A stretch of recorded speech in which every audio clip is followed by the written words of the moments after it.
Jeep, Ram, Dodge just can't sell a car or an SUV these days. Even with Fiat at the helm, there's lots of reasons why the Stellantis group is in the verge of catastrophic failure. Between the UAW strikes, which are literally about to hold them to a higher standard, they're going to have to jack up prices, which are going to further enhance the availability of trying to sell these vehicles. They have car lots that are full, there's trucks, there's SUVs, there's vans, there's all of those vehicles by the Jeep Stellantis Ram group that just can't be sold. They're not selling. And there's lots of reasons for it. Let's talk about why, in fact, those cars and Jeep and Ram and Stellantis in general are in dire straits. First, it all starts with the CEO, Christian Meunier, who actually has decided to take a personal leave. Yeah, he has actually commented that the Jeep and the Chrysler Stellantis group has some of the prettiest, most beautiful vehicles on the market today, and yet he wants to take a personal leave, prioritizing, possibly do some personal objectives, maybe taking up painting and finger painting and pottery, possibly learn how to play the guitar. I'm just kidding. But he has literally said that he's taking a back seat to actually the full-time job. Voluntary, I'm sure. Either way, Filosa has now stepped up, who's been managing a lot of what's been going on in South America or Central America, is actually taking over the helm of the primary CEO of the global marketplace. Clearly, that's a little bit of damage control over at the Stellantis front. But if things are going well, you always have to ask yourself, why is somebody selling an old vehicle? It's usually something wrong with it. Sometimes, yes, somebody's selling a vehicle because they just want to step it up, but quite often there's something wrong with it. When you ever see somebody selling a business, a used business, if it was making money, why would they sell a used business? Maybe somebody's selling something else. Why do they sell? If something's making money, why would you ever walk away from that? So the reality is, why would the CEO currently of a thriving operation like Stellantis be stepping away? Clearly they're not thriving, and clearly it doesn't take very long to walk down the car lots of the Stellantis groups. Go take a look at Jeeps. They're loaded on the car lots. Go take a look at the Rams and the pickup trucks. They're loaded. There's tons of them on the car lots, and they just can't sell them. Not to mention, we can't forget about the UAW strike, which is clearly holding a lot of the big three to a much, much higher standard. The reality is, although there has been some negotiations back and forth, and clearly even UAW, the head of UAW is obviously moving a little bit in terms of where those negotiations, what they were initially asking and where they're at today, has moved a little bit. The reality is, for every 2%, 5%, or 10% increase in salaries of the frontline workers is going to be directly transferred to the consumer. So if you're talking about a $100,000 truck today, tomorrow, if the wages of these workers are going to go up by 10% overnight, then we're immediately assumed we might as well tack on close to 10% on the top end of that vehicle. That's almost a guarantee. It's bad enough they can't sell trucks and SUVs right now, but wait till the strike ends and they literally will have even a much, much more difficult time. And Jeep, honestly, Ram, Stellantis, the minivans, we have been dying. There's lots of other things going on in the marketplace. We also can't forget, have you heard about the Cherokee? Jeep, yes, the Grand Cherokee has been one of those vehicles that Jeep and Chrysler, or basically Stellantis, has said, we're escalating the brand. We want to rebrand it to be more of a luxury brand. And the sad reality is it's not. A Jeep is known as an off-road vehicle. So somehow they're trying to break away from that segment, utilitarian, mainstream, lower cost vehicle, to now they're trying to rebrand as a luxury brand. Well, when you have vehicles like the Cherokee, which is 29 or 39, 49 years old, it goes back many, many years ago.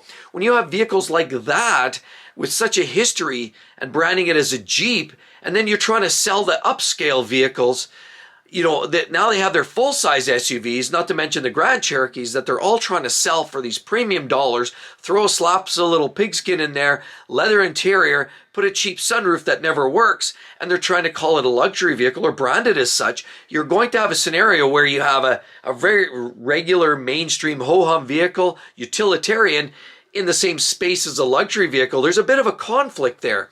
Mercedes doesn't necessarily have, the high end and then an old, essentially just a base utility vehicle. BMW, same thing. They have their vehicles at different price points, but they don't have a vehicle that is, perceived as very entry level and low grade. But the Cherokee is basically that. Its utility vehicle has always been deemed that.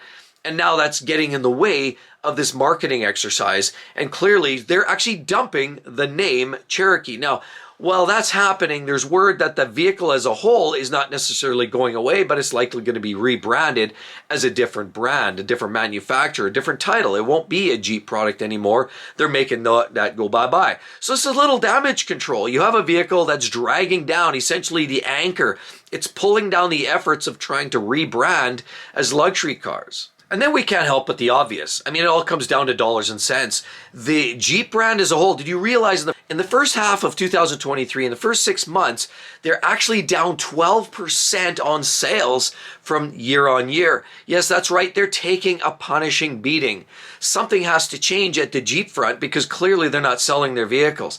There's a lot of reasons for that. Again, as I say, there's this conflict, this little bit of a, I don't know what I am. I don't know if I should wear this color of hat or that color of hat. And, we've got this, mainstream low-end vehicle conflicting with a luxury branding.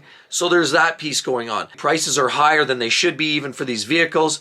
We know a lot of reliability challenges have hampered the brand, and the reputation is destroying the brand as a whole. A lot of people aren't buying Jeeps because they're starting to realize there's a lot of great offerings out there. And Jeep, everywhere you look, I mean, if you want a Wrangler and you want to go off-roading, yeah, you buy a Jeep.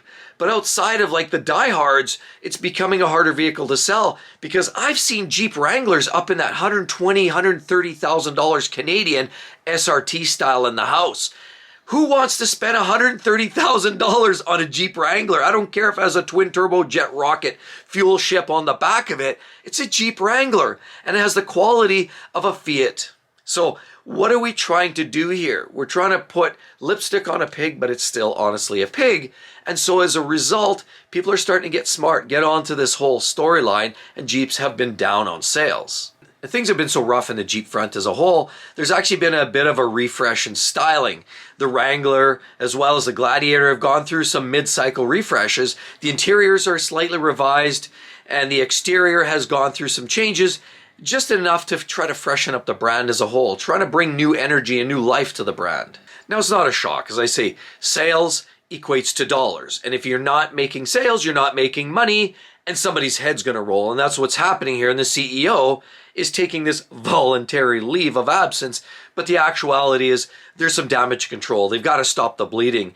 That's basically putting a little Band-Aid on a massive axe wound, in my opinion, because quite clearly they've been on a decline since 2019, where they sold about 1 million vehicles worldwide in the Jeep front. Then they sold 684,000 in 2022, and that's down that massive whopping 12% from the year before, as I've mentioned already. Now, clearly they finally got some competition, and it's, a lot of us knew for some time, if you wanted to go off-roading or you wanted that rough and rugged all-terrain SUV, you pretty much had to go to Jeep. You had to go specifically to the Wrangler if you wanted something that really felt the part. The Willys, the Wranglers, the Jeeps, the TJs, YJs, CJs from back in history have carried that brand all the way through. But there's a new boy in town. There's a new guy on the block, and that's called the Ford Bronco. Now, we can make all kinds of arguments and disputes about which one's better and quality and performance and style, and that's all comes down to subjectivity. But the bottom line is, there's some competition, stiff competition, and Jeep is feeling themselves up against the wall now, having to do something a lot more drastic. I think people are just getting tired of the same old potatoes and the same old chicken with no salt and pepper on it. And here we have a ho-hum SUV with marginal reliability, moderate looks that are getting boring because the whole marketplace is changing and zipping past them day by day, month by month. And now people are just looking for something with a little more deep, diverse type of experience rather than the same old, same old. We've also talked about what's going on at Ram. Ram, obviously, they're pricing their trucks way too high. I shared a previous video where we showed some of the upscale Rams that were being billed at $155,000, $165,000, which is absolutely out of this world for a pickup truck. And while there's the diehards out there that want that truck that has 600-700 horsepower, the fact remains most people want a pickup truck to get their boat to the cabin, to use it for a work truck. Very few people want that $160,000 truck. It's useless. Most people want that $50,000 4x4 crew cab. They want that workhorse. They want that reliable vehicle that's just going to get the job done, but they don't want to pay an arm and three legs. We also can't forget what's going on in general. The environment, the cost of living, the inflation rates.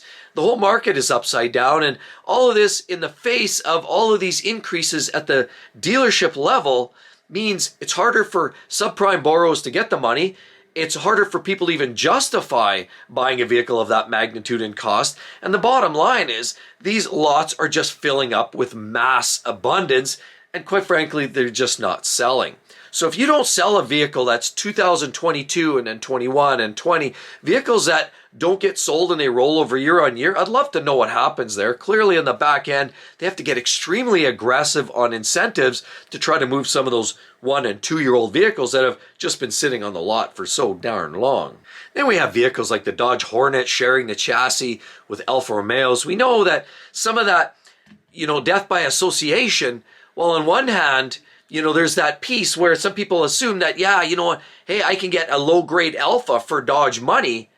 But then people say, well, wait a minute, Alfa Romeo doesn't necessarily have the best reliability. But then there's those people on the Dodge front saying, hey, yeah, I can get that Alfa for less money. But then you have the Alfa people saying, hey, I can get the Alfa, I can get a Dodge, which is essentially the same as the Alfa, which is the toenail or the tonale, but I don't have to spend the full beans. So there's that flip-flop, and people are constantly not sure of where they're going to go with this. But the bottom line is reliability is questionable on both models, and unfortunately that hampers the reputation of either or. So whichever way you go, I just don't see that vehicle selling all that well out of the gates. We also know that what's been going on the last couple of years, a lot of these manufacturers, Dodge no different, Jeep no different, all the little garbage box vehicles, Renegades for example, have had a brutal reputation for durability. 2.4 liter Tiger Shark engines, blowing smoke, eating bad CO2 emissions, bad transmissions, wiring troubles, electrics, up the yin-yang. They have had their share. So reputation constantly drags along, keep hanging around. What are you doing? What, me? Just hanging around. Yeah, that's right. A lot of people are just getting done with this poor reputation of durability, reliability. And honestly, what's been going on with a lot of manufacturers, and Jeep, Ram, or Chrysler, Dodge as a whole, is very much the same. They're sort of hanging out the low-grade vehicles. They're putting them out there. They're not making them as available. They're longer lead time. So if you wanted more of those entry-level vehicles, in often many cases they're harder to come by, because there's smaller profit margins. So these big, greedy, hungry conglomerates, like what we're talking about, Stellantis, is trying to pump out the big dollars luxury SUVs like the Grand Cherokee, or what we're having some of even the big brother Jeeps. We also can't forget about the Rams. They're putting all their money and eggs into the high dollar, high volume vehicles, and of course high margin vehicles, and skipping out on some of the low grade junk. And honestly, so the average transaction prices are going up, if they're selling, which they're not. As we can see, trending is going down on Jeeps, trending is going down on Dodge, Stellantis, Fiat, Alfa Romeo, all associated with the brand. They're all feeling the pinch, and quite frankly, they're all doing the nosedive down into oblivion. So the damage control right now is, we need to stop the bleeding. We need to get this back on track, figure this out, rebrand, do what we got to do. But at the end of the day, Jeep, Dodge, Ram definitely has some serious troubles ahead. And quite frankly, if you want to get one, even the 5 millionth Wrangler that just sold here recently isn't an indication to what's been going on, because in fact, as I say, since 2019, the trends have been nosediving. If you need to have one, buy it, sure, go ahead, but know that you're going to be paying dearly